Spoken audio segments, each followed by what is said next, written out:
আসসালামু আলাইকুম। শুনছেন আহমেদ হৃদয় রচিত উপন্যাস শেষ 15 দিন। আজ পঞ্চম ও শেষ পর্ব। আমি রাগ করিনি বললেও সত্যি যে রাগ করিনি এমনটা নাও হতে পারে। আমি রাগ করিনি কথাটার মাঝেও যে কত অভিমান লুকিয়ে থাকে এটা এক সময় কেউ ধরতে পারে না। আমার মেসেজগুলো কিছুটা হলেও কাজে দিয়েছে। ভালো হতো যদি ওকে সাথে সাথে রিপ্লাই দিতে পারতাম। যাই হোক, এখন দিয়ে দেখি আছে কিনা। কোনো এক বিজ্ঞ বলেছিলেন, যখন মায়া বাড়িয়ে লাভ হয় না তখন মায়া কাটাতে শিখতে হয়। কি বোঝাতে চাও? কিছুই না। ভালোই আছো তাহলে? জানি না। ভালো না জানারই কথা। তুমি কেমন আছো? জানি না। না জানারই কথা। ভালো থাকো। রাগ অভিমান সবার উপর করা যায় না, আবার সবচেয়ে স্পেশাল মানুষটার উপর সবচেয়ে বেশি আর ঘন ঘন রাগ করা যায়। এই অভিমানীগুলোর অভিমান আছে বলেই সম্পর্কগুলো এত অমায়িক। তুমি কেন আমার সাথে এমন করলে? কি করেছি আমি বুঝতে পারছি না। তুমি আমার সাথে অন্যায় করেছো। আমি তোমাকে খুব ভালোবাসতাম। এখন বাসো না? জানি না। আমার ভুলটা কি একবার বলবে? তুমি চিন্তা করো, আমি গেলাম। ভালোবাসার দিক থেকে যদি বলা হয় তাহলে বলা যায় রাগ অভিমান করার পাশাপাশি ক্ষমা করাও শিখতে হয়। তাহলেই ভালোবাসার সম্পর্কগুলো টিকে থাকে। আমার জানা মতে আমি কোনো ভুল করিনি। হাজার সম্পর্ক এই ভুল বোঝাবুঝি নিয়ে ভেঙে যায়। অর্পিতা বলল, আমি সব দেখেছি। হৃদয় উত্তর দিল, নিজের চোখে দেখেছো? অর্পিতা বলল, না। নিজের চোখে দেখার ভেতরেও হাজারো ভুল থাকে। আর ফেসবুক? তোমার আইডি থেকেই মেসেজ করা। বেশ, তবে একবার আমাকে বলতে পারতে। আমি কিছু করে থাকলে স্বীকার করতাম, কিন্তু তুমি তা না করে জিনিসটা ছোট করে দিলে অর্পিতা। অর্পিতা, আমি এগুলো নিতে পারি না। ভালো ভালো থাকার জন্যই হোক সকল ভালোবাসা। অর্পিতা বলল, আমি চলে গেলাম। বেশ কয়েক মিনিট হয়ে গেল, কোনো রিপ্লাই পাচ্ছি না। ভাবলাম শেষ একটা মেসেজ দিয়ে আমিও চলে যাব। আমিও ঠিক 15 ঘন্টা 15 মিনিট অফলাইন থাকব। হঠাৎ অর্পিতা ফোন দিল। মেসেজ সেন্ড হওয়ার 15 সেকেন্ডের ভিতর ফোন পেয়ে সত্যি কিছুটা ভাবাচ্ছে আমাকে। আমি তোমাকে খুব কষ্ট দেই? না, বরং আমি তোমাকে কষ্ট দেই। না, সরি, আমাকে মাফ করে দাও প্লিজ। মাফ কেন করব? তোমার তো কোনো ভুল নেই। জানি রাগ করে আছো। আমি পৃথিবীর সব কিছুর ভাগ দিতে পারলেও তোমার ভাগ কাউকে দিতে পারবো না। মানে কি? আমি কি অন্য কারো নাকি যে দুইজনে মিলে ভাগাভাগি করবে? সারাদিন তোমার সাথে কথা হয়নি। রাতে ফেসবুকে এসে ভাবছি তোমার সাথে কথা বলবো, কি হয়েছে তা জানাবো। হঠাৎ আমার ফোনের নিউজ ফিডে তোমার একটি পোস্ট। হাতের চাপ খেয়ে লাবড়ে একটু পড়ে গেল। খুব রোমান্টিক ভাষায় তুমি মেয়েটিকে নিয়ে ক্যাপশন দিয়েছিলে। কেন জানি বুকের ভিতরে ব্যথা শুরু হলো। পারলাম না নিজের রাগকে কন্ট্রোল করতে। নিজের ইচ্ছায় মেয়েটিকে মেসেজ দিলাম। জানতে চাইলাম তোমার সাথে মেয়েটির কি সম্পর্ক। মুখের ওপর বলে দিল, তোমার ভবিষ্যৎ বউ। পাগল হয়ে গিয়েছিলাম। মনে মনে ভাবতে লাগলাম, আমার হৃদু তাই মনে হয় আমাকে আর মেসেজ দেয় না, মিস করে না আমাকে। তাছাড়া বেশ কয়েকদিন তোমার আচরণও জানি কেমন। কেন জানি মনে হলো তুমি আমার কাছ থেকে কিছু একটা লুকাচ্ছ। পরে যা হলো তা তো দেখতেই পেলে। আজ সকালে তোমার পোস্ট দেখে আবার নিচের পোস্ট পড়ে আসলাম। আসলে আমি তখন সম্পূর্ণ ক্যাপশন পড়িনি। এখন বুঝতে পারলাম আসলে ভুলটা আমার হয়েছে। এই ধরনের কাহিনী অনেক হয়। একটা সংসারে টুকটাক অনেক কিছুই হবে, তাই বলে বিশ্বাস হারালে চলবে না। একসাথে মিলেমিশে বিপদ মোকাবিলা করতে হবে। অর্পিতা মাফ চাইল। হৃদয় বলল, আমি কিছু মনে করিনি। অর্পিতা বারবার বলল, আমি আমার ভুল বুঝতে পেরেছি, আমি আর কখনোই এমন করব না। হৃদয় অর্পিতাকে বুঝিয়ে বলল, এটাই ভালোবাসা। ভুল করে স্বীকার মেনে নেওয়ার মন মানসিকতাই থাকে প্রকৃত ভালোবাসায়। আমারও ভুল আছে। আমার পোস্টটা সরাসরি এভাবে করা ঠিক হয়নি। বোঝা উচিত ছিল তোমার মন খারাপ হবে। তারপর দুষ্টু মিষ্টি কথা হলো কিছুক্ষণ। ঠিক করলাম আজ বিকালে হাঁটতে বের হব। একটু হাতে সময় নিয়ে বের হতে বললাম। রমজান মাস, ইফতার করতে হবে বাসায়। সকালে ঘুমিয়ে আছি, ফোনের আওয়াজে ঘুম ভাঙল। ভাবতে লাগলাম, কে এই সকাল সকাল ফোন দিল। আজ 27 রমজান, দুইজন বন্ধুর ফোন দেওয়ার কথা। মোবাইলের দিকে তাকাতেই ফোন কেটে গেল। চেক করে দেখি এক নাম্বার থেকে টানা 15টা মিস কল, কিন্তু এটা অপরিচিত নাম্বার। মনে হয় নাম্বারটা চিনিও না, আবার হতে পারে চেনা। কেউ হয়তো খুব দরকারে ফোন দিয়েছে। আমি ফোন দিলাম। সিম কোম্পানির লোকজন মনে হয় আমার উপর রাগ করেছে। কাল রাতেই নামাজ শেষে 36 টাকা রিচার্জ করলাম, কিন্তু ওরা রিচার্জ করতে বলছে। হঠাৎ মনে পড়ল, রিচার্জ করি নাই। কাল রাতে কি কিছু খেয়েছিলাম? বাসায় ওয়াইফাই থাকা সত্ত্বেও কেন এমবি কিনলাম? মুচকি একটা হাসি দিয়ে আম্মুর ফোন হাতে নিলাম। তুই আমার ফোন ধরবি না কেন? গতকাল ফোনে টাকা ভরবি বলে 100 টাকা নিয়েছিস, এখন আবার আমার ফোন কেন? ফেঁসে গেছি। মিথ্যা কথা বলা ছাড়া বাঁচা মুশকিল। আরে আম্মু, তোমার ফোনে একটা গুরুত্বপূর্ণ মেসেজ আছে, সেটা নিব। অনলাইনে একটা জবের আবেদন করেছি, আমার নম্বর দিয়ে হচ্ছিল না, তাই তোমার নাম্বারটা দিয়েছি। সারা রাত ফোনে মেয়েদের সাথে কথা বলে জব কে দিবে? মেয়ে আর আমি, মানা যায় বিষয়টা? কেন যায় না? না থাক, পড়তে বসি। আম্মুর সাথে কথা বলে আমার রুমে চলে আসলাম। পাশেই ভাবি বসে আছে।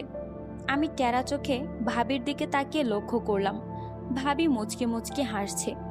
বিষয়টা ভাবির কাছে পরিষ্কার। আমিও ভাবির দিকে তাকিয়ে মুচকি একটা হাসি দিলাম।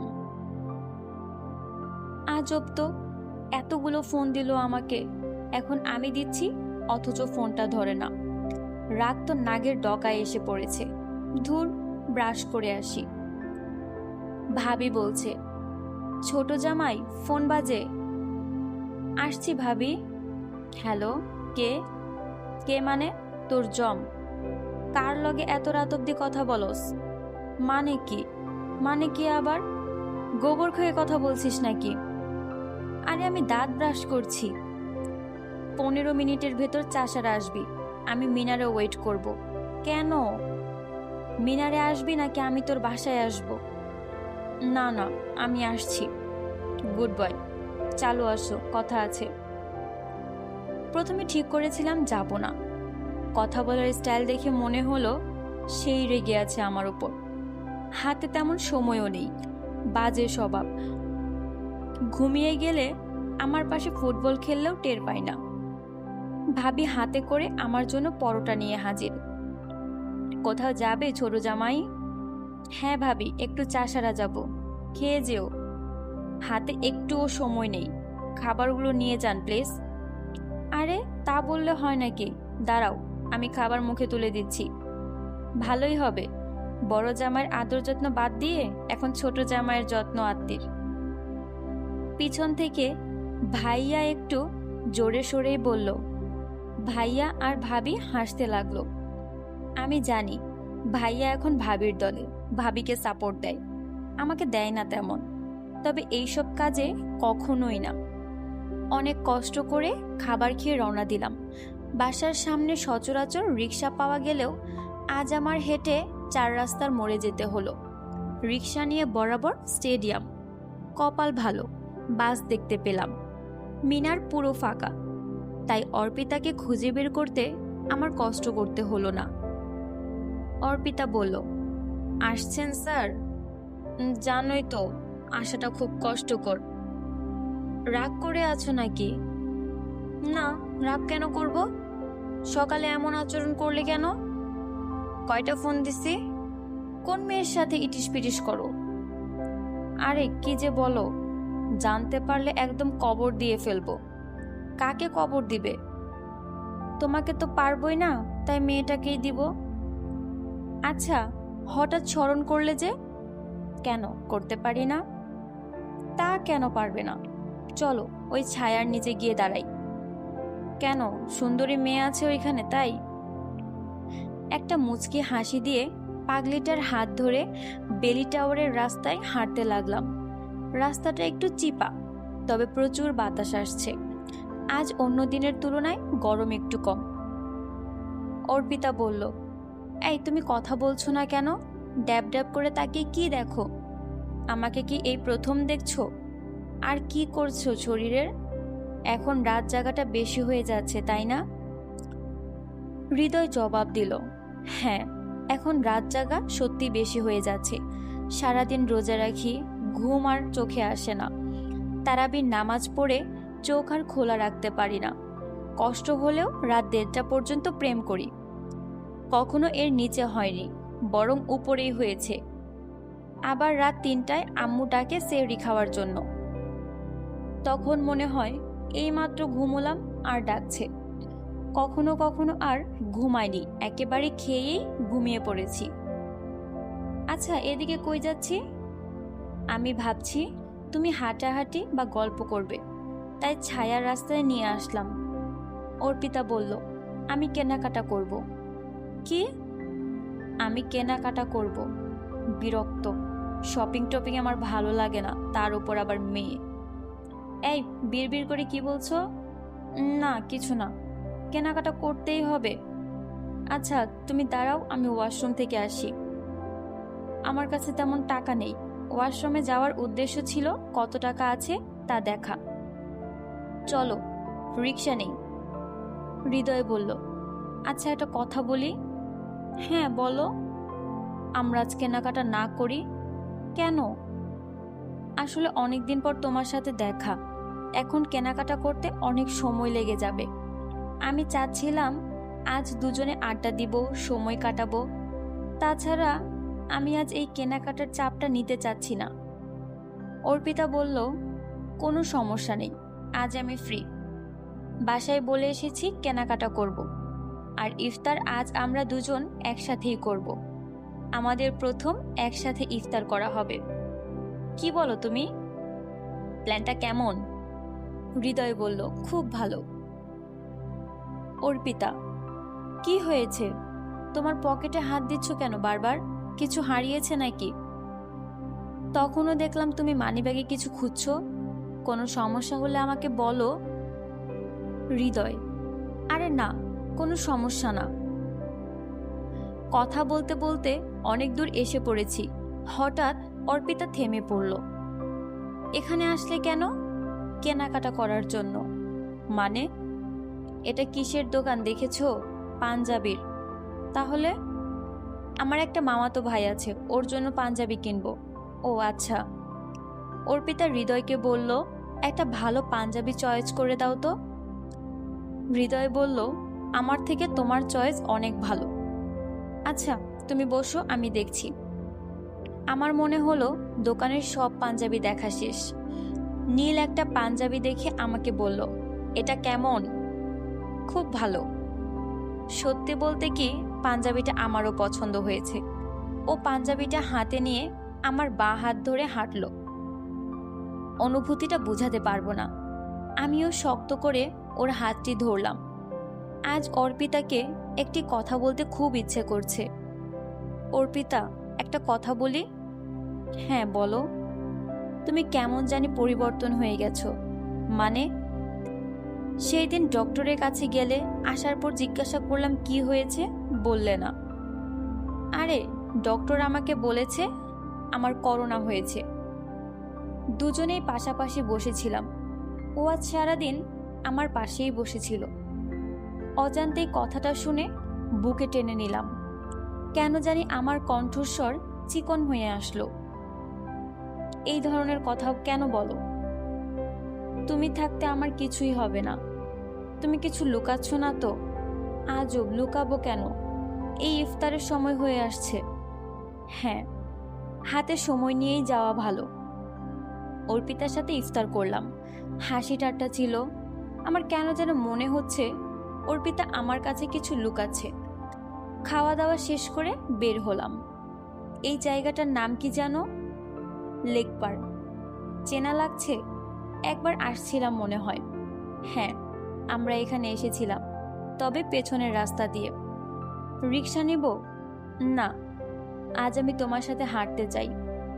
সোনার বাংলা মার্কেটের রাস্তা ধরে হাঁটছি। এই শার্টটা কেমন? দাঁড়াও না, একটু দেখি। ডিসপ্লেতে শার্টটা ভালো লাগছে আমার। অর্পিতার চয়েস খুব ভালো। আমি যেদিন কেনাকাটা করব সেদিন অর্পিতাকে সাথে নিয়ে নিব। যাক, ওর ভাইয়ার জন্য শার্ট কেনা শেষ। আচ্ছা, তুমি কখন কেনাকাটা করবে? ওর কেনাকাটা শেষ হলে তুমি আমাকে কেনাকাটা করে দিবে। একটু অবাক হইনি, আমি জানতাম এমনটা হবে।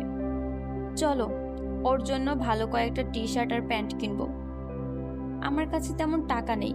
অর্পিতা যেসব দোকান থেকে জামা কাপড় কিনছে, এখান থেকে কেনাকাটা করলে 15 দিন কাজ করে একটার দাম পরিশোধ করা যাবে। অর্পিতা ওর মামাতো ভাইয়ের জন্য শার্ট আর প্যান্ট দেখছে। মহান আল্লাহ অবশ্যই সেদিন আমার সাথে ছিল। ভাই ফোন বিক্রি করবেন? আর চোখে অর্পিতার দিকে তাকিয়ে দেখলাম অর্পিতা জামা কাপড় নিয়ে ব্যস্ত। হ্যাঁ ভাই, করব। কত? আপনি বলুন। একটু একটু সাইডে আসুন। ভাই, আপনার ফোন, আপনি বলেন কত? ভাই, একদম 5,000 টাকা পড়বে। না ভাই, আর একটু কম হলে দেখতে পারি। মোবাইল পুরো পুরনো, এর কমে পারবো না। ভাই, 4,500 হলে বইলেন। দামটি বলে লোকটা হাঁটা শুরু করলো। অর্পিতার কেনাকাটা প্রায় শেষ। এই সুযোগ হাতছাড়া করলে আমি আর পাগলিটাকে কিছুই কিনে দিতে পারবো না।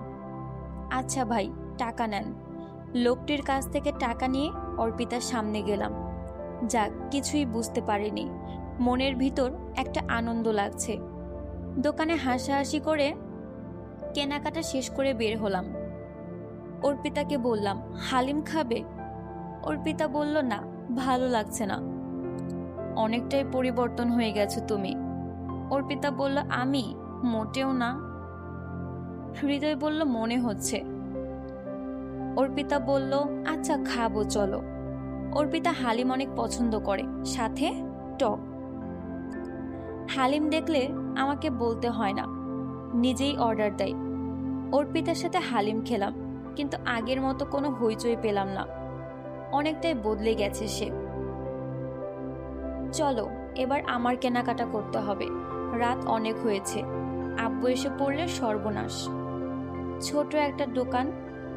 ওই নীল শাড়িটা কেমন? একটুও ভালো না। ভালো না বলার কারণ হলো অর্পিতার মামাতো ভাইয়ের পাঞ্জাবির কালারটাও নীল ছিল। রাগের শরীর ভাগ হয়ে যাচ্ছে। তাহলে কোনটা ভালো লাগছে? এখানে একটাও না। চলো একটা ভালো মানের দোকানে যাই। না, চলো একটু ভেতরে যাই। ভেতরে ঢুকতে না ঢুকতেই, ভাই বসেন, ভাবি বসেন। কার জন্য শাড়ি ভাইয়া? ভাবির জন্য। কেমন শাড়ি দেখাবো? নর্মাল নাকি কাজ করা? এটা ভালো মানাবে ভাবিকে। এই, ভাবিকে চেয়ার দে বসার জন্য। ভাই রোজা রাখছেন? ভাবি, কয়টা শাড়ি দিব? এই এই, 2টা প্যাকেট কর। আমি চুপচাপ দোকানদারের কথা শুনছি। অর্পিতা মুচকি মুচকি হাসছে। ভাবি বলে সম্বোধন করাতে খুশি হয়েছে। লাল একটা শাড়ি ভালো লাগছিল দেখতে, তবে দোকানদার ভাইদের চেঁচামেচিতে কিছুই ভালো লাগছে না। আমি সাধারণত এইসব দোকান থেকেই কেনাকাটা করি। তবে মেয়েদের জিনিস কখনো এর আগে কেনা হয়নি। একবার বলেছিলাম, দ্বিতীয়বার আর বলিনি। অন্য দোকানে যাওয়ার কথা। আমি জানি ভালো বাজেট আমার পকেটে নেই। যাই হোক, অর্পিতার শাড়িটা পছন্দ হয়েছে।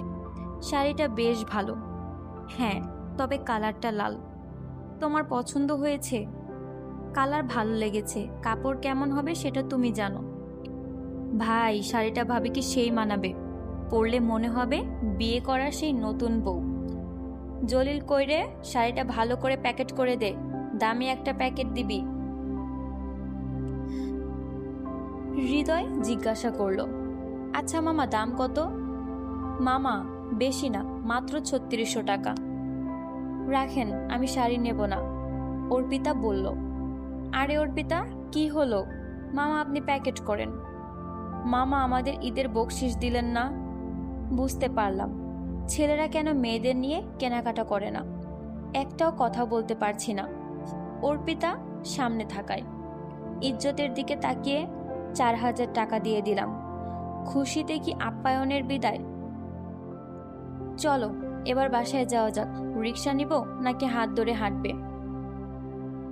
অর্পিতা বলল, দেরি হয়ে যাবে, রিক্সা নাও। যাক, বাঁচা গেল। আমার বাঁ পাশটি একটু শান্তি পাবে।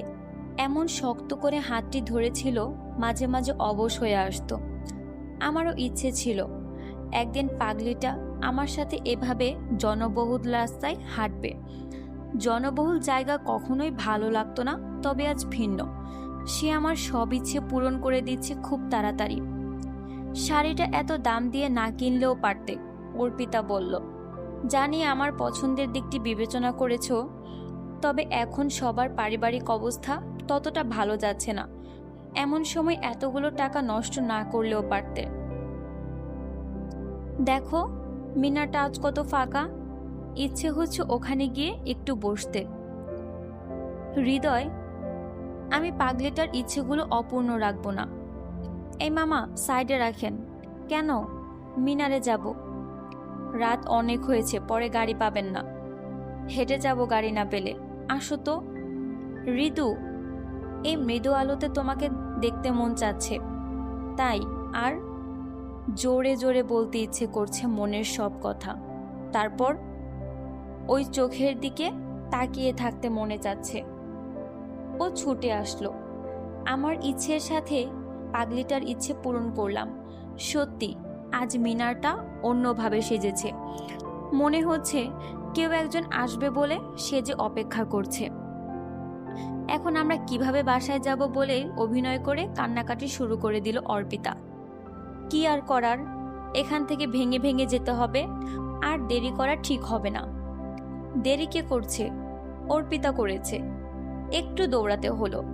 কি করব, মারতে আসছিল। অবশেষে একটু ভালোবাসার ছোঁয়া পেলাম। ওর হাতে সারাদিন মায়ের খাওয়ার পরও মনে হবে ও আমাকে আদর করছে। এখন কিভাবে যাবে? রিকশায়, অর্পিতা বলল। না, আমি হেঁটে যাব। চলো তাহলে। না থাক, এমনিতেই অনেক পরিশ্রম হয়েছে। আমি তো নিচে বসে পড়তে চেয়েছিলাম, যখন শুনলাম তুমি হেঁটে যাবে।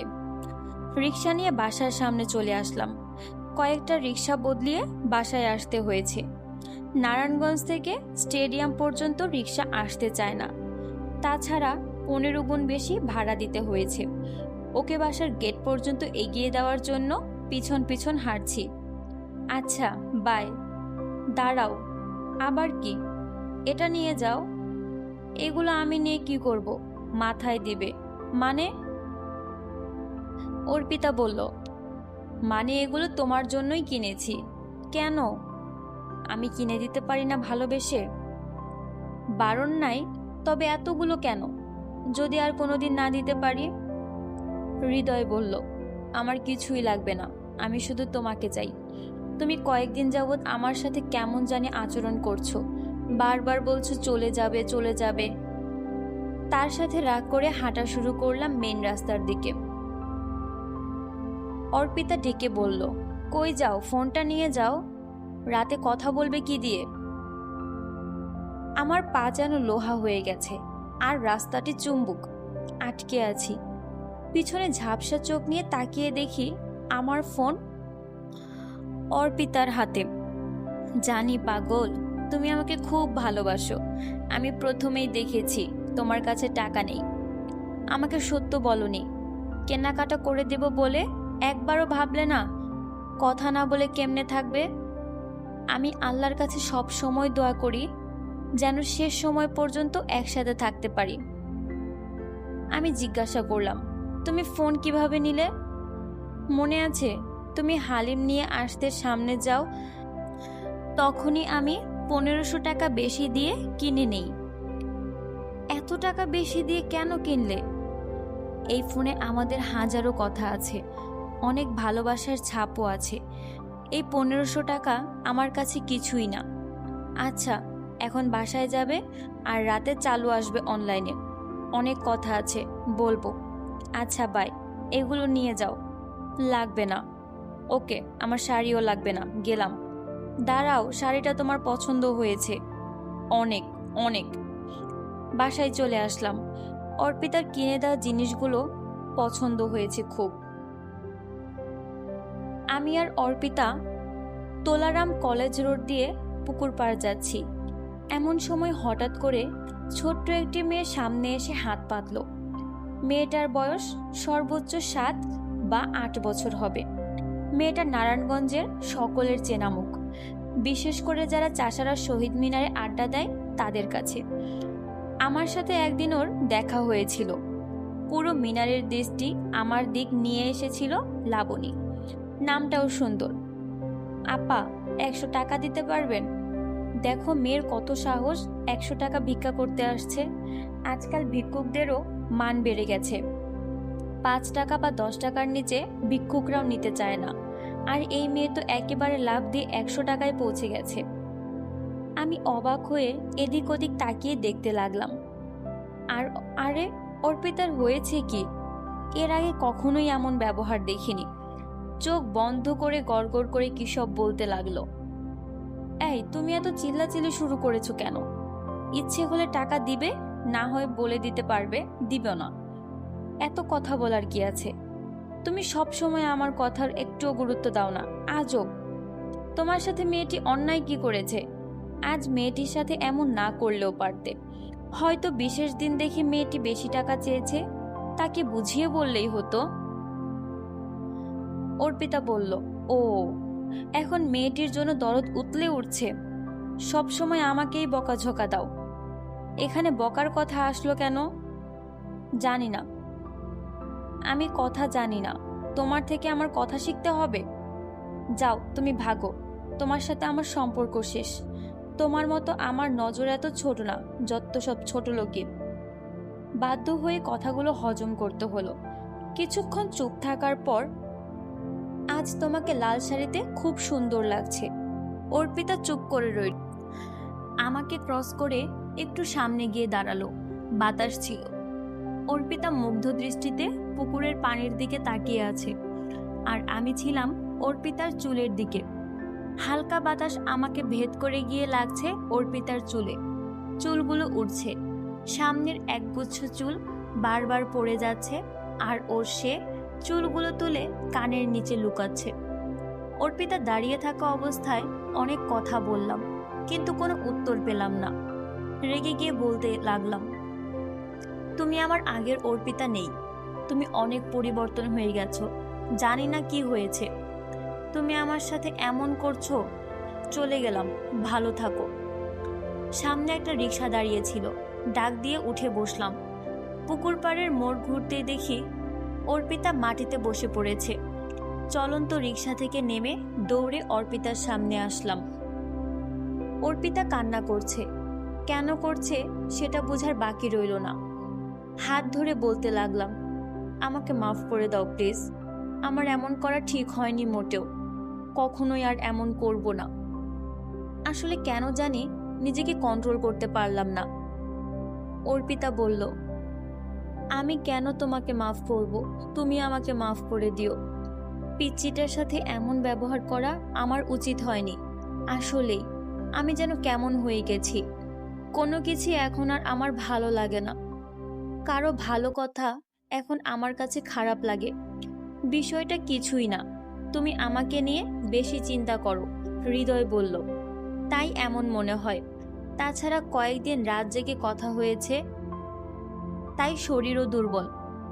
অর্পিতাকে মাথা থেকে পা পর্যন্ত একবার দেখে নিলাম। লাল রঙের একটা শাড়ি পরেছে, ম্যাচিং কানের দুল পরেছে, ঠোঁটে হালকা লাল লিপস্টিক, চোখে কাজল, হাতে চুড়ি। এতটুকুতেই অর্পিতাকে অসম্ভব সুন্দর লাগছে। ওয়াও, তোমাকে শাড়িতে খুব মানিয়েছে, এই প্রথম তোমাকে শাড়িতে দেখলাম। অর্পিতাও হেসে বলল, এই প্রথম আমি শাড়ি পরলাম। ও আচ্ছা, তাহলে তো আমার ভাগ্য ভালো বলতে হয়। এখন কি এখানেই বসে থাকবে নাকি বের হবে বাহিরে? কোনো কথা বলল না অর্পিতা। কেমন জানি আচরণ করছে আমার সাথে, কোনো কিছু শেয়ার করছে না। রিকশায় উঠে বসলাম। বেশ কিছু সময় ও আমার দিকে এক দৃষ্টিতে তাকিয়ে রইল। হঠাৎ একটা হাত নিয়ে শক্ত করে ওর দুই হাত দিয়ে চেপে ধরল। অর্পিতার হাত ধরা দেখে মনে হলো ও আজকের পর থেকে কখনো এই হাতটি ধরতে পারবে না। আমি নিজেও কেমন জানি হয়ে যাচ্ছি, আর মাথায় কি সব চিন্তা ভাবনা। অর্পিতা বলল, তুমি আমার দেয়া পাঞ্জাবিটা পরনি কেন? আমার শাড়ির সাথে মিল রেখে পরে এসেছো, তাই তোমাকে খুব সুন্দর লাগছে। আমাকে নজর ফোঁটা দিয়ে দিল যেন কেউ নজর দিতে না পারে। অর্পিতার সাথে কাটানো এই সময়গুলো মনে হয় বেস্ট সময় আমার কাছে। আজ একটা জিনিস চাইবো, দিবে? কি? আগে বলো দিবে। হ্যাঁ দিব। আজ আমি লাল শাড়ি পরেছি আর তুমিও লাল পাঞ্জাবি পরেছ। এই খুশিতে তো একটা কবিতা শোনাতে পারো। হাসি দিয়ে বললাম, শোনাবো, তবে আমারও একটি আবদার আছে। এখানে না, একটা বড় গাছের নিচে তোমার হাত ধরে চিৎকার করে কবিতা পড়ে পাখিদের শোনাবো। এগুলো করলে লোকজন কি বলবে? লোকজন কি বলবে এসব আমি চিন্তা করব কেন? কই যাবে এখন আমাকে নিয়ে? জলকুড়ি। ওখানে একটা স্কুল মাঠে বড় গাছ আছে এবং লোকজন আমার পরিচিত। লোকেশন বলে রওনা দিলাম বাইক নিয়ে। তবে বাইক আমার না, 100 টাকার পাঠাও। বাইকে যাওয়ার কারণটা হলো সময় বাঁচানো। অর্পিতা তো বাইকে উঠতেই চাইছিল না, আমার অনুরোধে উঠে বসলো। রাস্তায় একজন বৃদ্ধ লোক হেঁটে হেঁটে গোলাপ বিক্রি করছেন। গোলাপের একটা তোড়া হাতে নিয়ে চাচাকে দাম জিজ্ঞেস করলাম। লোকটা একটু বেশি বৃদ্ধ, কথাগুলো ঠোঁটে লেগে যাচ্ছিল। আমি গোলাপ বিক্রি করি না, কাল ঈদ, নাতি নাতনিদের দেওয়ার মতো টাকা নাই, তাই গাছের গোলাপ নিয়ে এসেছি। বৃদ্ধ লোকটার কথা শুনে কথা বলার শক্তি হারিয়ে ফেললাম। অর্পিতা পিছন থেকে এসে চাচাকে জিজ্ঞেস করলো, আপনার বাসা কোথায়? চাচা উত্তর দিল, চিরাগাং রোড, শিবু মার্কেট। আমি ওনার হাতের সব ফুল কিনে অর্পিতাকে উপহার দিলাম এবং ওনাকে বাইকে উঠিয়ে ওনার হাতে কিছু টাকা দিয়ে বাইক চালক ভাইয়াকে সাবধানে নিয়ে যেতে বললাম। অর্পিতাকে নিয়ে আমার কয়েক মিনিট হাঁটতে হবে, তাই রিক্সা খুঁজছি। আমি রিক্সা দিয়ে যাব না, কত সময় লাগবে? অর্পিতা জানতে চাইল। হেঁটে গেলে 5 মিনিট। অর্পিতা বলল, তাহলে হেঁটেই যাব। চলো। ওর হাত শক্ত করে ধরে আমার সামনে দাঁড় করিয়ে আমি কবিতা আবৃত্তি করতে লাগলাম। আমি তেমন করে কবিতা আবৃত্তি পারি না, তবে আজ সর্বত্র চেষ্টা দিয়ে চালিয়ে যাচ্ছি। হার আমি কখনোই মানতে রাজি নই। সেই ছোটবেলা থেকে হার জিনিসটার সাথে পরিচয় খুবই কম। কোনো এক মেঘলা দিনে শনশন বাতাসের মাঝে লাল শাড়ি পরে অপেক্ষায় ছিল সেই মেয়ে। লাল শাড়িতে সাজবে বলে কথা ছিল লাল খামের চিরকুটের মাঝে লেখা। হাতে ছিল একগুচ্ছ লাল টকটকে ফুল। দাঁড়িয়ে ছিল লাল রং করা উঁচু দেয়ালের পাশে। অপেক্ষায় ছিল, লাল ফিতা লাগালো ঘড়ির দিকে। কখন আসবে যাকে লালন করছে এতদিন বুকে? পরন্ত বিকেলের সূর্য ডোবা লাল আলোটি এসে উকি দিচ্ছে লাল রেশমি চুড়িতে। লাল চুড়ির রিনিঝিনি ভেসে আকাশের তরে, লাল ঝুমকোতে অপরূপ সুন্দর লাগছে তাকে। আমি অপেক্ষায় ছিলাম, লাল পাঞ্জাবি পরে, লাল খামে তোলা একটি চিরকুট পেয়ে।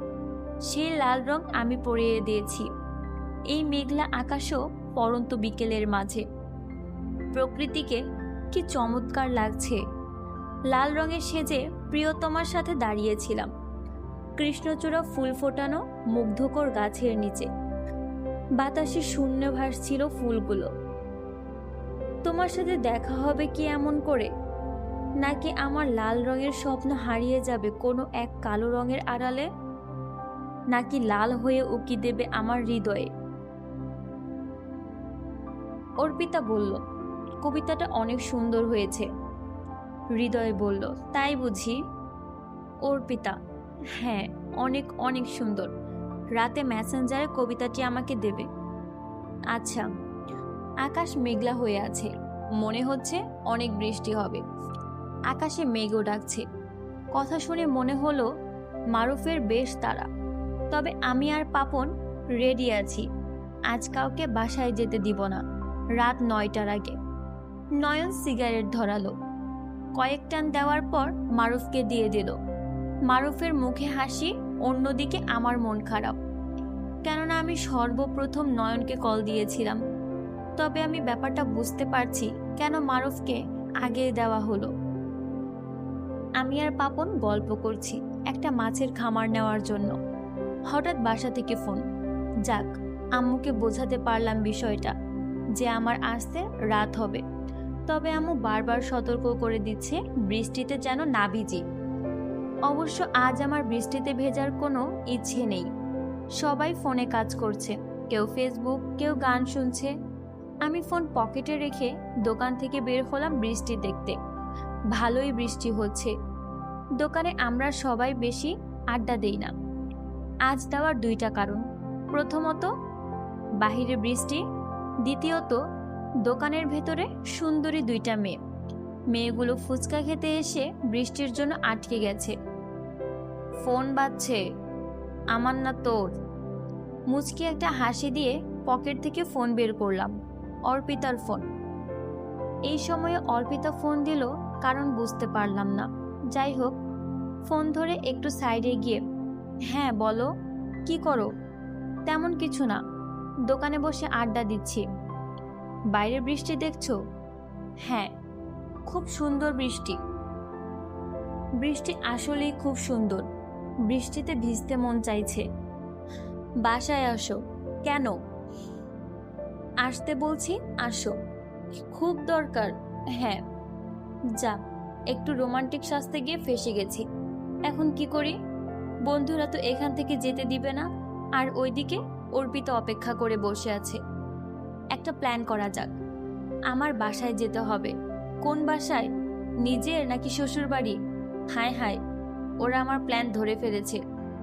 আমার বাসা থেকে ফোন আসছিল, একটু আর্জেন্ট, বাসায় যেতে হবে। এর আগেও কয়েকটা ফোন দিয়েছিল, আমি ফোন তুলতে পারিনি, তাই ভাইয়া রাগ করে আছে। এখন বাসায় না গেলে বড় কোনো সমস্যা হতে পারে। বুঝেছি, প্রতিদিন তো তোকে বাসা থেকেই ফোন দেয়। আমাদের আর এগুলো শিখাস না। যা যা, বাসায় যা। তবে তাড়াতাড়ি আসবি, আমরা বসে আছি। মারুফের কথা শুনে মনে হলো কোনো একটা ভেজালের গন্ধ পাচ্ছি। হ্যালো, বাসার নিচে আসো তো একবার। কেন? আমি অর্পিতাকে ফোন দিলাম। আমি ভুলে মানিব্যাগ ফেলে এসেছি, আমার কাছে রিক্সা ভাড়া নেই। অর্পিতা বলল, আচ্ছা তুমি দাঁড়াও, আমি এখনই আসছি। আমি মারুফের কথা শুনেই বুঝতে পারছিলাম কিছু একটা ঝামেলা আছে। আজ ওরা আমাকে ফকির বানিয়ে দিবে। 1 টাকাও থাকলে খেয়ে ছাড়বে। অর্পিতা বলল, কত টাকা ভাড়া? 30 টাকা দাও। কি বলেন মামা, একটু বেশি দেন, বৃষ্টির সময় নিয়ে আসলাম। আচ্ছা মামা, 50 টাকা রাখেন। তুমি ওপরে আসো। উপরে মানে? বাসায় কেউ নেই? কেউ নেই, আমি আর তুমি ছাড়া। দেখেছো, আমি আসলাম আর বৃষ্টি কমে গেল। আসো তো, কথা কম বলে। অর্পিতা আমাকে নিয়ে ছাদে গেল। তুমি এখানে দাঁড়াও, আমি আসছি। নিচে তালা লাগাতে হবে, বাসায় কেউ নেই, তুমি দাঁড়াও, আমি যাব আর আসবো। আমি একা দাঁড়িয়ে আছি, ফুল গাছ দেখছি। অর্পিতার ফুল গাছ এত পছন্দ আমি আগে জানতাম না। সব ধরনের ফুল গাছ ওর বাসার ছাদে আছে। হাতে গোনা কয়েকটা ফুল ছাড়া বাকি ফুলের নামই জানি না। ছাদে রেলিং ধরে দাঁড়িয়ে আছি। আকাশ জুড়ে শ্রাবণের কালো মেঘ ছেয়ে আছে। আমার সামনের দিকের চুলগুলো বেশ বড়, একটু পরপর দমকা বাতাসে চুলগুলো উড়ছে। মনে হচ্ছে খুব জোরে বৃষ্টি হবে। ঝড়ের আভাস বেশ টের পাচ্ছি। কিছু একটা ভাবতে ইচ্ছা করছে আমার, কিন্তু মাথা একদম ফাঁকা ফাঁকা মনে হচ্ছে। আমি চুপচাপ দাঁড়িয়ে আছি। আকাশে মেঘের গর্জন ক্রমেই বেড়ে চলেছে। বারবার পিছন ফিরে তাকিয়ে দেখছি অর্পিতা আসছে কিনা। চোখ বন্ধ করে চুপচাপ দাঁড়িয়ে রইলাম আমি। আমার কাঁধে হাত দিতেই খানিকটা চমকে উঠে নিজেকে সামনে নিলাম। চোখ মেলে দেখি আমার সামনে অর্পিতা দাঁড়িয়ে। বেশ কয়েকটা প্রশ্ন ছুড়ে দিলাম অর্পিতার দিকে। অর্পিতা আমার প্রশ্নের জবাব না দিয়ে ছাদের রেলিং ধরে নিচের দিকে তাকিয়ে রইল। তবে শাড়ি পরে আসছে, বিষয়টা ততটা আমাকে ভাবায়নি। আমাকে ভাবতে হয়েছে কেন অর্পিতা হাত ভর্তি চুড়ি আর আলতা পরে এসেছে, কেন নিজেকে সাজিয়ে নিয়েছে নতুন বউরূপে। এইভাবে সেজে আসার কারণ, যদি তোমার ঘরের বউ হতে না পারি, তাই আমাকে বউরূপে কেমন লাগে সেটা তোমাকে দেখানোর জন্য সাজলাম। বেশ কয়েকদিন ধরেই অর্পিতা অর্থহীন কথা বলছে। আমি বললাম, বৃষ্টি আসছে, আমি চলে যাই। কেন? বৃষ্টি নামবে, দেখেছো কিভাবে মেঘ ডাকছে? দেখছি তো, আমি এখন বৃষ্টিতে ভিজবো। এখন বৃষ্টিতে ভিজবে, ঠান্ডা লাগবে তো। না, কিছুই হবে না, আমি এখন বৃষ্টিতে ভিজবো আর তোমাকেও ভেজাবো। কি? বলতে না বলতেই বৃষ্টি নেমে গেল। আমি আর অর্পিতা পুরোপুরি ভিজে গেলাম। ও বৃষ্টির আনন্দ উপভোগ করছে, আমি দাঁড়িয়ে তাকে দেখছি। এক দৃষ্টিতে আমি অর্পিতার দিকে তাকিয়ে রয়েছি। হঠাৎ সে আমার মুখে বৃষ্টির পানি ছিটিয়ে দিল। আমি ওর পেছনে ছুটছি ধরার জন্য, বাচ্চাদের মতো দুষ্টুমি। আবার হঠাৎ নিশ্চুপ, আমি যেন অপরিচিত কেউ। প্রশ্ন করতে করতে আর ভালো লাগছে না। কি চাও তুমি? সম্পর্ক শেষ করে দিতে? অর্পিতা হাসল। তুমি না চাইলে আমি কখনোই তোমার সামনে আসব না। যাকে ভালোবাসি তার জন্য এইটুকু করতে পারবো, আমি অর্পিতাকে বললাম। অর্পিতা জবাব দিল, আর মাত্র কয়েকটা দিন। একদিন এমন সময় আসবে তুমি চাইলেও আমাকে দেখতে পারবে না। এই কথাটা বলে অর্পিতা আমাকে আবার জড়িয়ে ধরে বলতে লাগলো, আমি তোমাকে খুব ভালোবাসি। আমি একটু রাগ করেছিলাম, কারণ অর্পিতার এইসব কথা এই প্রথম না। তবে আমি শিওর অর্পিতা আমার কাছে কিছু লুকাচ্ছে। কি লুকোচ্ছ? কেন লুকোচ্ছ? রাতে শুয়ে শুয়ে ভাবছি কিভাবে নিজের হাত খরচটা চালানো যায়। এখন তো বড় হয়েছি, মা বাবার কাছে টাকা চাইতে লজ্জা লাগে। বেশ কিছু চিন্তা মাথায় ঘুরছে। তাছাড়া পরিবারের অবস্থাও ভালো যাচ্ছে না। আমার পিছনে এই মাসে অনেক টাকা খরচ হয়েছে। অর্পিতা ফোন দিয়েছে। হ্যালো, বলো অর্পিতা। অর্পিতা, আম্মু তোমার সাথে কথা বলবে। কোন বিষয়ে? জানি না, কথা বলো। আন্টি, হৃদয়, কেমন আছো? জি আন্টি, আলহামদুলিল্লাহ। আপনি? ভালো না বাবা। তোমার হাতে কি সময় আছে অর্পিতাকে পড়ানোর? ডাক্তার দেখাননি? Aunty, aunty. অর্পিতা ফোন নিজের কাছে নিয়ে নিল। নিজের কাছে নিয়ে বলল, কাল সকাল 7:30টায় আমার বাসায় আসবে। আর হ্যাঁ, আমাকে আইসিটি আর বাংলা পড়ালেই হবে। অর্পিতা কাজটা ঠিক হবে না আমার মনে হয়। কি আর করার বলো, লুকিয়ে লুকিয়ে দেখা করা, কথা বলা আর ভালো লাগে না। রোজ আমাদের দেখা হবে সকালে আর ফোনে কথা হবে রাতে। বাকিটা তোমার ইচ্ছে। সমস্যা হলে সমস্যা হবে না, আমি সব দেখে নিব। আমাকে পড়াতে এসে তুমি করে কথা বলো না। আমি আপনি করে বলবো, তবে তুমি আমাকে তুমি করেই বলতে পারো। ঠিক আছে, এখন ঘুমাও। আচ্ছা, গেলাম। তুমিও যাও, কাল সকালে ঘুম থেকে উঠতে হবে। ওকে, বাই। অর্পিতার সাথে কথা বলে ঘুমোতে গেলাম। বারবার কেন জানি মনে হচ্ছে অর্পিতার বাসায় পড়াতে যাওয়া ঠিক হবে না। অর্পিতার আম্মু আমাদের রিলেশনের বিষয়টা জানলেও অর্পিতার বাবা এই বিষয়ে কিছুই জানেন না। রাত অনেক হয়েছে ভেবে ঘুমিয়ে পড়লাম। সকাল সকাল ভাবি আমাকে ডাকছে নাস্তা করার জন্য। আমি লাফ দিয়ে ঘুম থেকে উঠলাম। এখন পড়াতে যাব, চালু নাস্তা দেন। আর আমাকে সকাল সকাল ডাক দিলেন না কেন? ঘুমের ঘোরে আবুল তাবুল কি সব বলছো? কিছু না, নাস্তা দেন। দ্রুত বের হলাম অর্পিতাকে পড়ানোর জন্য। আজ প্রথম কাউকে পড়াতে যাচ্ছি। অনুভূতি তেমন নেই, কারণ পরিচিত বাসায় যাচ্ছি। আমি এর আগে কখনো অর্পিতার বাবার সাথে কথা বলিনি। আজ ওদের বাসায় ঢোকার সময় ওর বাবার সাথে আমার দেখা। সালাম দিলাম, তবে উনি কোনো সাড়া শব্দ না করে জিজ্ঞেস করলেন, কে আপনি? জি জি আমি কথা বলতে পারছি না, সব গুলিয়ে ফেলেছি। ভাগ্যিস এমন সময় অর্পিতার আম্মু এসে আমাকে বাঁচালো। হৃদয়, ভিতরে আসো, বাহিরে দাঁড়িয়ে আছো কেন? অনুমতি পাওয়ায় চালু করে ঘরে ঢুকে পড়লাম। অর্পিতা একটু কাজ করছে, তুমি এখানে বসো, আমি নাস্তা দিচ্ছি। অর্পিতার বাবা আমার দিকে কয়েকবার তাকিয়ে বাহিরে বের হয়ে গেলেন বাজার করার জন্য। আমি আঙ্কেলের চাহনিতে অনেক কিছু বুঝতে পারলাম। আমি তো খেয়ে এসেছি আন্টি। তো কি হয়েছে? খেয়ে এসেছো আবার খাবে? ঢং ঢং শব্দ হচ্ছে, তবে শব্দটা কোথা থেকে আসছে তা বুঝতে পারছি না। যাই হোক, আমি অর্পিতার রুমে গিয়ে বসলাম। নাস্তা করেছো? জি, আপনি? ওই, আমি বলেছি বাসায় বাবা থাকলে তুমি আমাকে আপনি করে বলবে। এখন তো বাবা বাসায় নেই, তবে আপনি করে বলার কোনো প্রয়োজন নেই। ও আচ্ছা, তোমার হাতে কি এগুলো? প্রসাদ। তো স্যার, এখন আমি কোন বই বের করব? প্রসাদের কথা বলায় আমার কেমন জানি মনের ভিতর সন্দেহ ঢুকে গেল। সাহস হলো না এর মানে জানার। পড়াবে নাকি গল্প করবে? তোমাকে দেখব। মানে কি? কিছু না। মুচকে হাসি দিলাম অর্পিতার দিকে তাকিয়ে। তবে কথা বলতে বলতে কখন যে ও আমার খুব কাছে চলে আসলো বুঝতেই পারিনি। দুজন দুজনের হাত শক্ত করে ধরে কথা বলছি। এমন সময় তাকিয়ে দেখি অর্পিতার চোখের কোণায় পানি। কান্না করছো কেন? আমি সারা জীবন তোমার হাত দুটি এভাবে ধরে রাখতে চাই। গতকাল রাতে তোমার সাথে কথা বলার সময় বাবা আমাদের কথা শুনে ফেলেছে, তবে কার সাথে কথা বলছি সেটা বুঝতে পারিনি।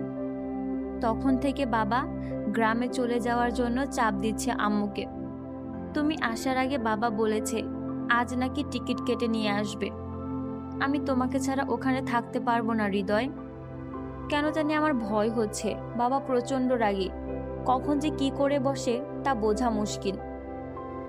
আমি অর্পিতার কথা শুনে কিছুই বুঝতে পারলাম না। হাঁ করে তাকিয়ে রইলাম। দুজন দুজনের দিকে এক দৃষ্টিতে তাকিয়ে আছি। হঠাৎ ও আমাকে জড়িয়ে ধরে কান্না শুরু করে দিল। আমার খুব ভয় হচ্ছে। খারাপ কিছু হবে না তো? তুমি সব সময় আমার পাশে থাকবে তো? আমি তোমার কাছে অনেক বড় একটা কিছু লুকিয়েছি, তবে একদিন তুমি সব জানতে পারবে। আমি চোখ বন্ধ করে ওর কথা শুনছি। চোখ খোলা মাত্রই নজর গেল দরজার দিকে। কেউ একজন দাঁড়িয়ে আছে। আমার চোখ দরজায় পড়া মাত্রই চলে গেলেন। কেন জানি মনে হচ্ছে কেউ লুকিয়ে আমাদের কথা শুনছে। অর্পিতা দেরি না করে আমাকে ছেড়ে চোখের পানি মুছে তাড়াতাড়ি বাইরে বের হয়ে গেল। আমি রুমে বসে ওর বাবার কথা শুনতে পাচ্ছি। মনের ভিতর একটা ভয় ঢুকে গেল। তারপর সাহস নিয়ে তাদের কথা শোনার জন্য দরজার সামনে এসে দাঁড়ালাম। কে যে, শুনছো? আরে কই গেলে? স্যারের কাহিনী শুনে যাও। অর্পিতার মা। কি হয়েছে? কিসের কাহিনী? সামনে এসে আন্টি আমাকে জিজ্ঞেস করলেন, হৃদয় বাবা, কি হয়েছে, কোনো সমস্যা? কে রে অর্পিতা, তুইও দেখি রোবট হয়ে গেলি, কোনো কথার উত্তর দিচ্ছিস না কেন? কি হয়েছে? তোমার মেয়ে আর কি বলবে? বলার মতো কিছু আছে? ভগবান কেন যে এমন একটা মেয়ে দিল? আমরা আজ দুপুরেই গ্রামে চলে যাচ্ছি, খাবার খেয়ে রেডি হয়ে নাও। আর একটা কথা তোমার মেয়েকে ক্লিয়ার করে বুঝিয়ে দিও, এইসব প্রেম ভালোবাসা আমার পছন্দ না। তোমার মেয়ের ফোন আজ থেকে আমার কাছে জমা থাকবে, তোমারটাও। Uncle, sorry. এই ছেলে, তুমি কে? তোমার সাহস তো কম নয়, তুমি এখনো আমার বাসায় দাঁড়িয়ে আছো? সরি আঙ্কেল, আসলে। চুপ থাকো, তোমাদের মতো বখাটে ছেলেদের আমার ভালো করেই চেনা আছে। আমি আরেকবার অনুরোধ করলাম আমার কথাটি শোনার জন্য। পাশ থেকে অর্পিতার আম্মু ইশারা দিচ্ছে বের হয়ে যাওয়ার জন্য।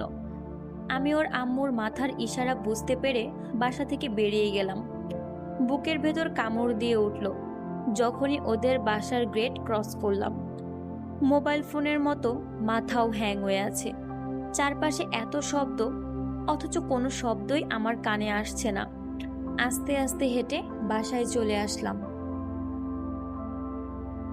ছোট বর, কি হয়েছে? কিছু না। মুখ এমন করে রেখেছো কেন? কেউ কি মেরেছে? কই মেরেছে, দেখি দেখি। ভাবির কোনো কথাই ভালো লাগছে না। জোরে এক চিৎকার দিয়ে বললাম, আপনি আমার সামনে থেকে যান তো। আপনার এই ঢং করে কথা বলার অভ্যাসটা ছাড়েন। বাড়ির সব লোক এসে পড়েছে আমার চিৎকারে।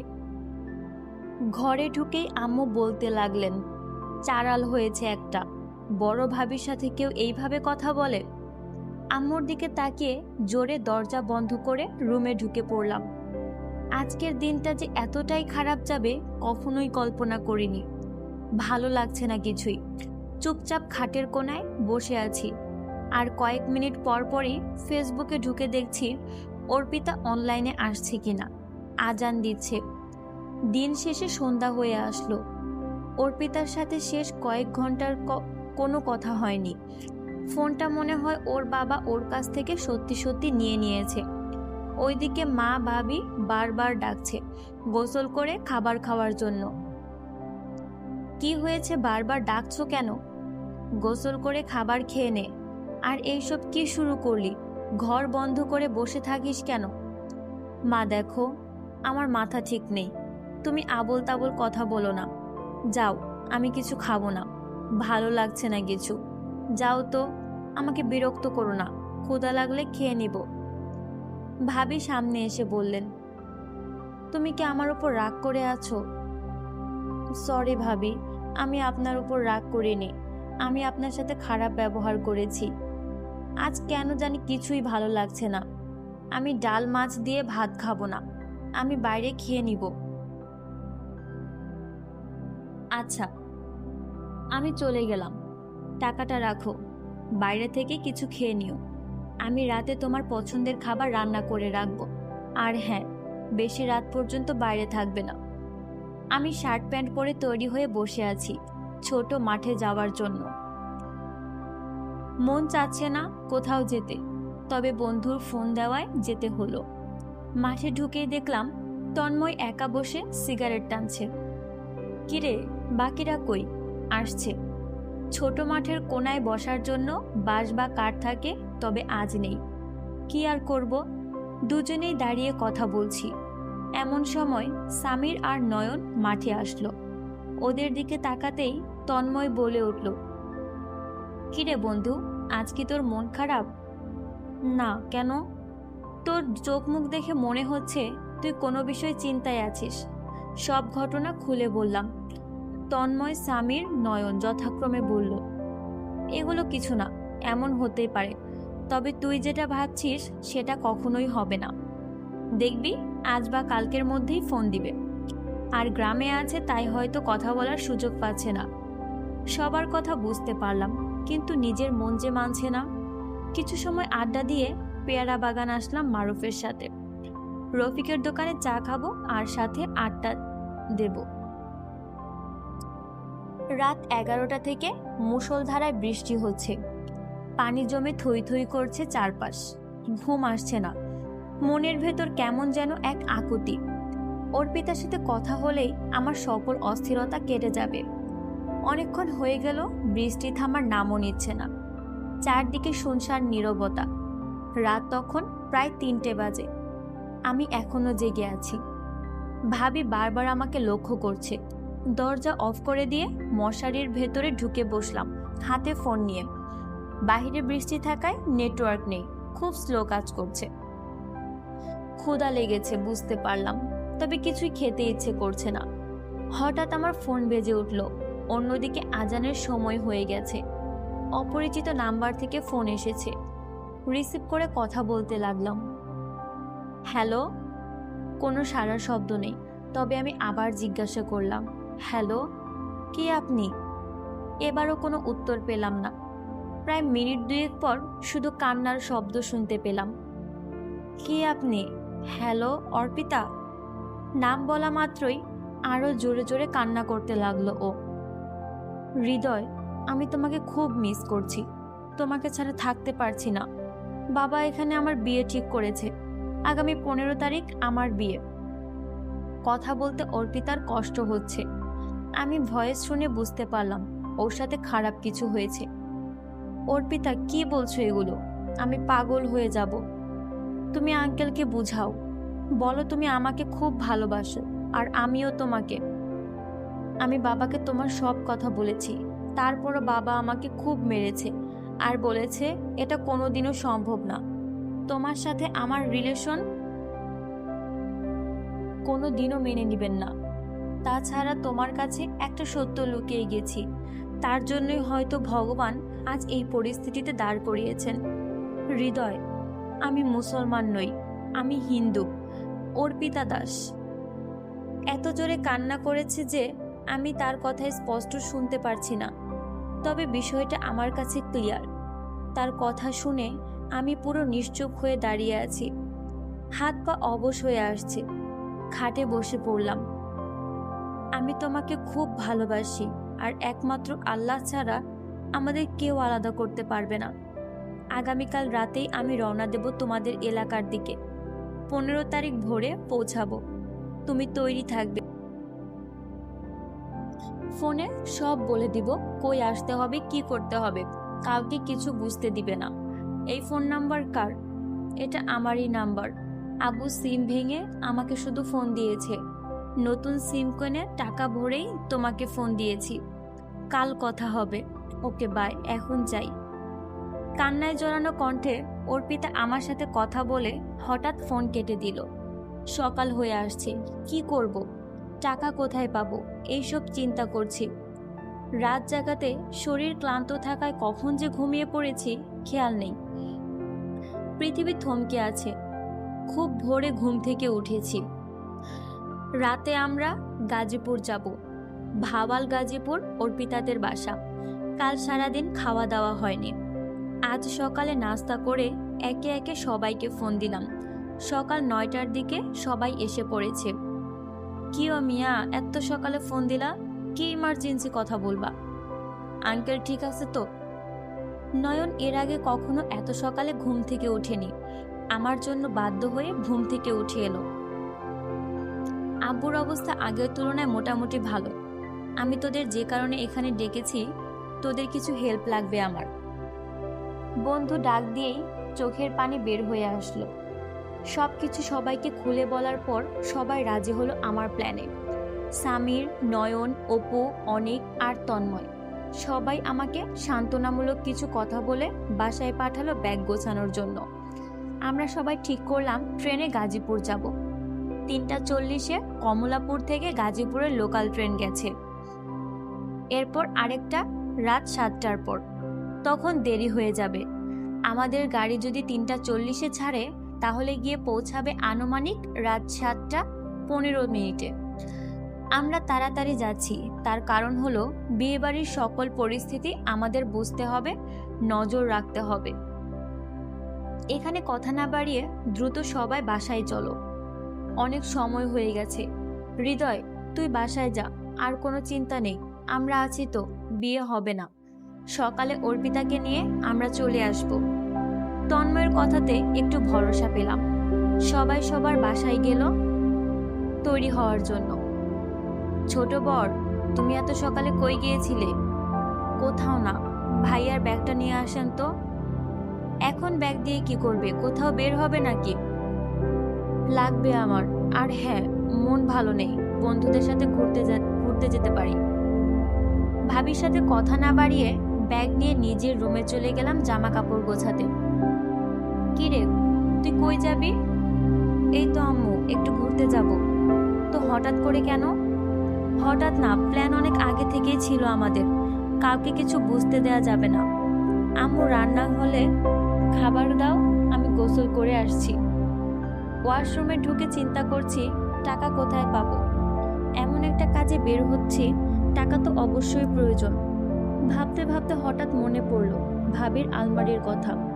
কয়েকদিন আগে দেখেছি ভাইয়া ভাবিকে অনেকগুলো টাকা দিচ্ছে। চালু গোসল করে আসলাম। রান্না প্রায় শেষ, তুই বস, আমি নিয়ে আসছি। ওকে আম্মু। জামা কাপড় পরে তৈরি হয়ে বসে আছি। মাথায় কোনো বুদ্ধি আসছে না। হঠাৎ একটা বুদ্ধি মাথায় আসলো। আমি ভাবির রুমে গিয়ে চিল্লিয়ে চিল্লিয়ে বলতে লাগলাম, ভাবি, আপনার নতুন চার্জারটা কোথায়? ঘরে ভাবি নেই, চোখের সামনেই আলমারির চাবি। আমি দেরি না করে টাকাগুলো নিয়ে নিজের রুমে চলে আসলাম।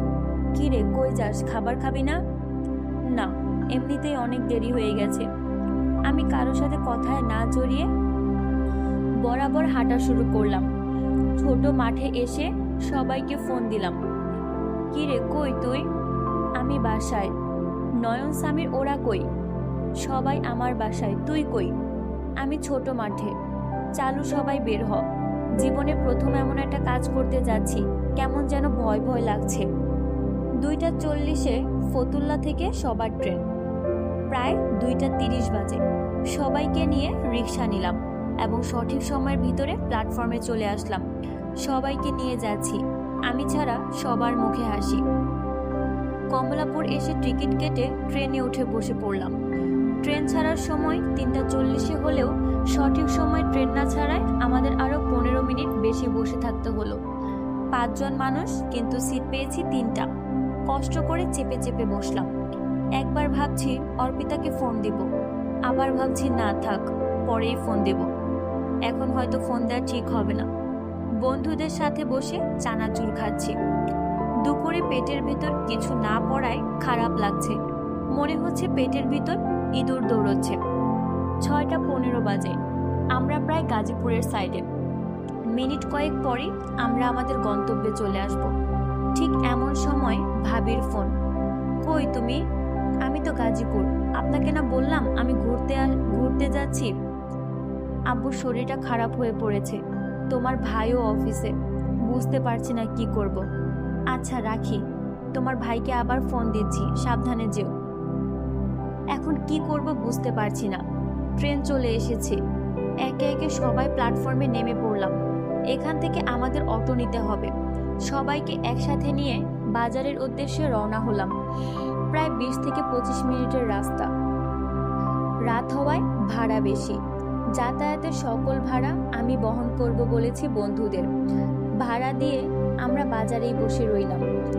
আমাদের রাতের খাবার দাবার দরকার। চল, খাবারটা আগে খেয়েই নেই, পরে ঝামেলার ভিতর খাবার খাওয়ার সময় পাবো না। সবাই খাবারের অর্ডার দিয়ে এক টেবিলে বসলাম। খাবার খাওয়ার সময় অনেক কথাই হলো। কিভাবে যাব, কোন রাস্তায় যাব এবং কোন বাস কোথায় পাওয়া যায় সবকিছু আলোচনা হলো। খাওয়া শেষে চা খাচ্ছি। বন্ধুদের মাঝে অনেকে সিগারেট খাচ্ছে। হৃদয়, এবার ফোন দে, দেখ কি খবর, ওইদিকে কতদূর কি হলো, পরিস্থিতি স্বাভাবিক আছে কিনা। আর হ্যাঁ, ওরে ফোন দিয়ে বল ভয় না পেতে। ব্যাগ নিয়ে আসতে মানা কর, কারণ এতে বিপদ বাড়বে। চল এবার উঠি, চল। মামা, বিল কত আসছে? এই যে মামা, 612 টাকা। টাকা বের করার জন্য পকেটে হাত দিলাম। তখনই আবার কে যেন ফোন দিচ্ছে। মনে হচ্ছে অর্পিতা ফোন দিয়েছে। এমন সময় তার ফোন দেওয়ার কথা। পকেট থেকে ফোন বের করে দেখি ভাইয়া ফোন দিয়েছেন। হৃদয়, চালু বাসায় চলে আয়, আব্বুর অবস্থা বেশি ভালো না। আব্বু বারবার তোকে দেখতে চাচ্ছে। ঘরে কিছু জমানো টাকা ছিল, সেগুলোও পাচ্ছি না। তুই চালু রওনা দে, আমি বাড্ডায় আসছি আব্বুকে নিয়ে। ওরা ভাইয়ের কথা শুনেছে, একের পর এক প্রশ্ন করছে। এখন কি করবি? টাকা কি তুই নিয়ে এসেছিস? কত টাকা?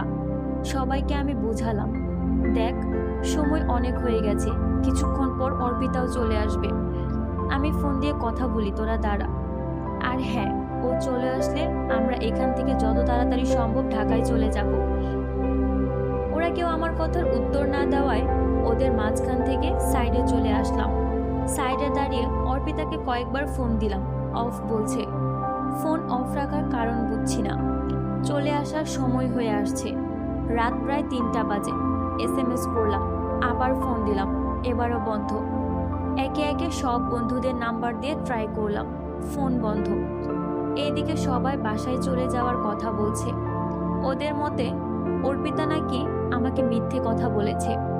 মেনে নিতে পারলাম না, জোরে একটা চিৎকার দিয়ে সবাইকে চুপ থাকতে বললাম। তোরা চলে গেলে যা, আমি যাব না। অর্পিতা আমাকে কথা দিয়েছে, ও এখানে আসবেই। পিছনে ঘুরে দাঁড়িয়ে আছি রাস্তার দিকে তাকিয়ে। পিছন থেকে অনিক এসে বলল, হুমায়ুন ভাই ফোন দিয়েছে, কথা বল। হ্যাঁ বলো, তোরা কি রওনা দিছিস? আর কত সময় লাগবে আসতে? আমরা রওনা দিচ্ছি, তুমি বাবার পাশে থাকো, বেশি সময় লাগবে না, চলে আসবো। আমি বাসায় যাচ্ছি টাকা খুঁজতে। তোর ভাবি আর আম্মু আছে, যোগাযোগ করতে হলে তোর ভাবির ফোনে ফোন দিস। মাথায় কোনো কাজ করছে না, আল্লাহকে ডাকছি সব যেন ঠিকঠাক হয়ে যায়। আরও 30 কি 40 মিনিট দাঁড়িয়ে রইলাম শুধু অর্পিতা আসবে বলে। বারবার বাসা থেকে ফোন আসায় আর অপেক্ষা করতে পারলাম না। ছলছল চোখ নিয়ে সরে আসতে হলো আমার। রাগ হচ্ছিল খুব। বন্ধুদের নিয়ে রওনা দিলাম ঢাকার পথে। জানালার পাশে বসে আকাশের দিকে তাকিয়ে তাকিয়ে চিৎকার করে বলতে লাগলাম, আজ তুমি আসলে না, একদিন তুমি এই রাস্তায় দাঁড়িয়ে থাকবে, কিন্তু আমি আসবো না। বন্ধুরা সবাই মিলে আমাকে বোঝাতে লাগলো আমি নাকি পাগল হয়ে গেছি, মাথা ঠিক রাখতে বলছে। আমি ওদের কোনো কথাই কানে নিলাম না। এই শেষ 15 দিনে আমি ওকে আরো বেশি ভালোবেসে ফেলেছি। বাসে বসে অর্পিতাকে মিনিমাম 100 বার ফোন দিয়েছি, ফোন বন্ধ। চুপ হয়ে ভাবতে লাগলাম, অর্পিতা কি সত্যি আমার সাথে প্রতারণা করেছে? হ্যাঁ ভাবি, বলেন। কই তুমি? বাবা বারবার তোমাকে দেখতে যাচ্ছে, এদিকে মা বারবার অজ্ঞান হয়ে যাচ্ছে, তোমার ভাইও নেই। আমি প্রায় এসে পড়েছি, আপনি আম্মার পাশেই থাকেন, ওনাকে বারবার আব্বুর কাছে নিয়ে যাবেন না, আমি আসছি বলেই ফোন কেটে দিলাম। চুপ করে বসে আছি। ভাবি ফোন দেওয়ার কয়েক মিনিট পর আবার ভাইয়ার ফোন। কই তুই? এই তো, আমার আর কয়েক মিনিট লাগবে। ভাইরে, আব্বু আর কথা বলে না, আব্বু আমাদের ছেড়ে চলে গেছে। আব্বু কথা বলে না কেন? আমাদের ছেড়ে কোথায় গেছে? কেন গেছে? আব্বু আমাকে দেখতে চেয়েছিলেন, আর আমি কেন সাথে সাথে আসলাম না? কেন আসলাম না? কেন? বাবাকে গ্রামে নিয়ে এসেছি পারিবারিক কবরস্থানে তার মায়ের পাশে কবর দেওয়ার জন্য। বাবার জানাজা ও দাফন শেষে উঠানে বসে আছি। কারো মুখে কথা নেই, কান্নাকাটি থেমে গেছে। ঢাকা থেকে যে বন্ধুরা এসেছিল ওদেরকে বিদায় দেওয়া প্রায় শেষ। ঠিক তখনই নাদিমের কল। হৃদয় ভাই, কেমন আছো? নাদিম আমার বাবার মৃত্যুর খবর জানে না, কিন্তু সে কাঁদতে লাগলো। হৃদয় ভাই, কথা বলছো না কেন? তুমি কথা বলছো না, এদিকে তোমার অর্পিতাও কথা বলছে না। কথা বলে কি হবে? কথা কম বলে নতুন জীবন সাজিয়ে তুলুক। জীবন সাজিয়ে চলে গেছে অনেক দূর, ফাঁসি দিয়েছে তোমার অর্পিতা। নীল আকাশটা ছেয়ে গেল কালো অন্ধকারে। কাঁদতে ইচ্ছে করছে। আমার জীবনের মতো আকাশও কালো হয়ে গেছে, তারও কি কাঁদতে ইচ্ছে করছে?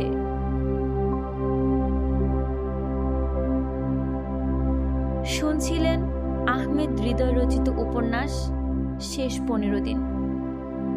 যদি উপন্যাসটি ভালো লেগে থাকে তাহলে চ্যানেলটিকে সাবস্ক্রাইব করে পাশে থাকুন।